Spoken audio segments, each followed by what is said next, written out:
Johnny master వాస్తవంగా జనసేన వాళ్ళందరికీ కూడా ఫేవరబుల్ మాస్టర్. ఎందుకయ్యా అంటే ఆయన మొన్న స్టార్ క్యాంపెయినర్గా చేయటం ఇదంతా కూడా.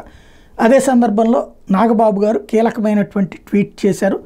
జానీ మాస్టర్ అని డైరెక్ట్గా ప్రస్తావించకుండా no person can be considered guilty of a crime until he or she has been found guilty of that crime by a court of law.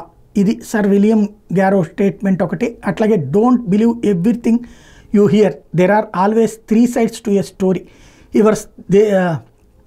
Yours theirs and the truth. ఇది Robert Evans statement. అంటే మనం విన్నది పట్టించుకోవద్దు, ఒక్క విన్నదే కాదు, ఫైనల్గా నేరస్తుడు అనేది ఎప్పుడంటే శిక్ష పడ్డప్పుడే అన్నటువంటిది. అంటే జానీ మాస్టర్కి ప్రస్తుతం ఆరోపణే తప్పించి నేరం నిరూపణ కాలేదు అన్నటువంటిది ఒకటి. అట్లాగే మనం వినేయన్ని నిజాలు కాదు అన్నటువంటి పాయింట్ని కూడా మెన్షన్ చేసుకుంటూ వచ్చారు. ఇది జానీ మాస్టర్కి పరోక్షంగా మద్దతు ప్రకటిస్తూ ఇచ్చేటటువంటి ట్వీట్ అంటూ నెటిజన్స్ కామెంట్ చేస్తున్నారు. అదే సందర్భంలో జగన్ మరి మీదన కూడా ఇంతే కదా, ఎఫ్ఐఆర్ ఛార్జ్షీటు అరెస్టు అంతే కదా జరిగింది.